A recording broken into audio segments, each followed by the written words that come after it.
கிறிஸ்துக்குள் பிரியமான தேவனுடைய பிள்ளைகளை, ஆண்டவருடைய நாமத்தினாலே இந்த காலவேளையில் இருதயத்தின் ஆழத்தில் இருக்கவங்களுக்கு நல்வாழ்த்துக்கள். ஒரு முக்கியமான காலகட்டத்திற்குள் நாம் வாழ்ந்து கொண்டிருக்கிறோம். எசேக்கியா தீர்க்கதரிசன புஸ்தகம் 38வது அதிகாரம் 21வது வசனத்தையும் 23வது வசனத்தையும் வாசிக்க கேட்போமா? என் எல்லா மலைகளிலும் பட்டயத்தை அவனுக்கு விரோதமாக வரவழைப்பேன் என்று கர்த்தராகிய ஆண்டவர் சொல்லுகிறார். அவனவன் பட்டயம் அவனவன் சகோதரனுக்கு விரோதமாயிருக்கும். 23வது வசனம், இவ்விதமாய் நான் அநேக ஜாதிகளின் கண்களுக்கு முன்பாக என் மகத்துவத்தையும் என் பரிசுத்தத்தையும் விளங்க பண்ணி அறியப்படுவேன். அப்பொழுது நான் கர்த்தர் என்று அறிந்து கொள்வார்கள். இந்த எசேக்கியேல் தீர்க்கதரிசன புஸ்தகம் 38வது அதிகாரம் முழுவதையும் நீங்கள் வாசிப்பீர்களேயானால், இந்த நாட்களில் எருசலேமிலும் சுற்றுப்புறத்தில் நடந்து கொண்டிருக்கிற காரியங்களை விவரிக்கிறது.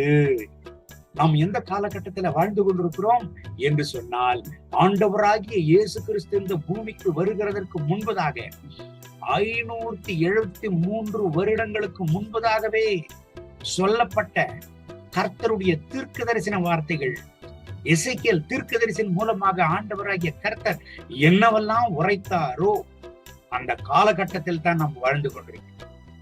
தேவனுடைய பிள்ளைகளை, ஆண்டவர் இந்த இடத்துல சொல்லுகிறார் பாருங்க, இஸ்ரேல் தேசத்திற்கு என்ன சம்பவிக்கும், இஸ்ரேல் தேசத்தின் சுற்றுப்புறங்களில் இருக்கிறவர்களுக்கு என்ன சம்பவிக்கும், இஸ்ரேல் தேசத்திற்கு விரோதமாய் நிற்கிற தேசங்களுக்கு என்ன சம்பவிக்கும் என்பதை குறித்து இந்த இடத்துல எழுதப்பட்டிருக்கிறது. தேவனுடைய பிள்ளைகளை, ஆண்டவருடைய மகத்துவத்தை அவர் வெளிப்படுத்துவாராம், ஆண்டவருடைய வல்லமையை அவர் வெளிப்படுத்துவாராம். இந்த கடைசி காலத்துல நம்ம வாழ்ந்து கொண்டிருக்கிறோம் என்பதை எசேக்கியேல் தீர்க்கதரிசன புஸ்தகம் 38ஆம் அதிகாரம் சொல்லுகிறது. இன்றைக்கு இஸ்ரேல் தேசத்திலும் இஸ்ரேல் சுற்றுப்புறத்திலும் நடந்து கொண்டிருக்கிறது ஒரு அரசியல் பிரச்சனை அல்ல, அது ஒரு சரித்திர அடையாளம். ஒரு சரித்திர அடையாளங்க. ஆண்டவராகிய இயேசு கிறிஸ்து வருகைக்கு அடையாளங்கள் தான். காலமினி செல்லாது. இந்த வசனத்தை கேட்டுக் கொண்டிருக்கிற என் அன்பு தேவனுடைய பிள்ளைகளே, ஆண்டவராகிய இயேசு கிறிஸ்து அநேக அடையாளங்களை சொல்லி இருக்கிறார். அவருடைய வருகையின் அடையாளம், கடைசி காலங்களின் அடையாளங்கள். முந்தினோரும் பிந்தினோரும் முந்தினோரும் ஆயிடுவாங்க. வேதம் சொல்லுகிறது, அநேக பேர் மனக்கலக்கத்தினால நிரப்பப்படுவார்களாம், உலக பிரகாரமான காரியங்களுக்குள்ள போயிடுவாங்களாம். தேவனுடைய பிள்ளைகளை நல்லா புரிந்து கொள்ளுங்க. ஆகவே தான் வெளிப்படுத்தின விசேஷம் 22ஆம் அதிகாரத்துல ஆவியானவர் சொல்லி இருக்கிறாரு. அநேக காரியங்களை குறித்து நம்ம கலங்கி கொண்டிருக்கலாம், அநேக காரியங்களை குறித்து நாம் யோசித்து கர்த்தருடைய திருசங்கத்தில் பாரத்தோடு ஜெபித்துக் கொண்டிருக்கலாம். நம்முடைய ஆத்தும மீட்புக்காக, கர்த்தர் நம்ம கொடுத்திருக்கிற ரட்சிப்பை பாதுகாத்துக் கொள்வதற்காக ஜாக்கிரதையாய் கர்த்தருடைய திருசமூகத்தில் ஆயத்தப்படுகிற நாட்களில் நாம் இருக்கிறோம் என்பதை மறந்து விடக்கூடாது.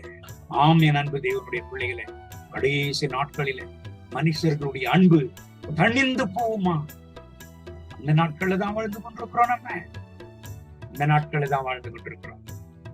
இஸ்ரேல் தேசத்திலும் இஸ்ரேல் சுற்றுப்புறத்திலும் நடந்து கொண்டிருக்கிற காரியங்கள் அரசியல் பிரச்சனைகள் அல்ல, கர்த்தருடைய வருகையின் அடையாளங்கள், கடைசி நாட்களின் அடையாளங்கள். ஜாக்கிரதையாய் கர்த்தருடைய திருசமூகத்தில் ஆண்டுடைய வருகைக்காக நம்மை நாமே ஒப்புக் கொடுப்போமா?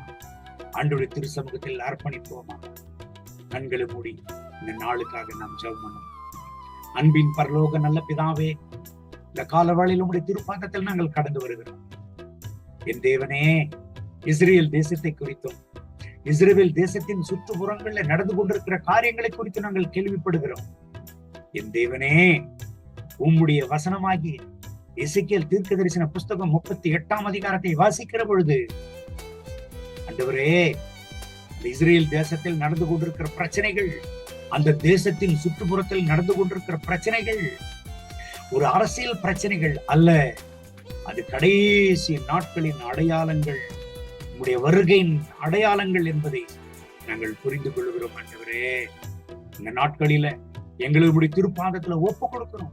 உங்களுடைய வருகைக்காக ஆண்டவரே, இன்னமும் நாங்க ஆயத்தப்பட ஆண்டவர் எங்களுக்கு கிருபை தாரும். இன்னும் அநேக பேர் ஆயத்தப்படுத்த கர்த்தர் கிருபை தாரும். அநேக காரியங்களுக்காக நாங்கள் ஜெபித்துக் கொண்டிருக்கலாம். ஆனால் ஆண்டவரே, எங்கள் ஆத்துமா மீட்புக்கென்று ஜாக்கிரதையா உங்களுடைய திரு சமூகத்தில் நாங்கள் ஜெபித்து ஆயத்தப்பட நாங்கள் மறந்து விடக்கூடாது. இந்த கால வேளையில நாங்கள் மறந்து விடக்கூடாது. இந்த கால வேளையில என்னோடு சேர்ந்து ஜெபித்துக் கொண்டிருக்கிற எல்லா கர்த்தருடைய பிள்ளைகளுக்காக ஜெபிக்கிறேன். இவர்களை ஆசீர்வதியும், இவர்கள் ஜெப வாழ்க்கை ஆசீர்வதியும், இவர்கள் ஆவிக்குரிய வாழ்க்கையின் பிரயாணத்தை ஆசீர்வதியும். ஆண்டவரே, அநேக பேருக்கு உம்முடைய திருவசனத்தை பிரசங்கிக்க உம்முடைய பிள்ளைகளுக்கு நீர் உதவி செய். அநேக பேருக்கு உம்முடைய சுவிசேஷத்தை எடுத்து சொல்ல, உம்முடைய வருகையின் சுவிசேஷத்தை எடுத்து சொல்ல உம்முடைய பிள்ளைகளுக்கு கிருபை தாரும். உம்முடைய கிருபையின் பிரசன்னத்தினால் உம்முடைய பிள்ளைகளை நிரப்பி நடத்தும். மகிமை கனம் துதி உமக்கே, இயேசுவின் நாமத்தில் பிதாவே. ஆமென், ஆமென்.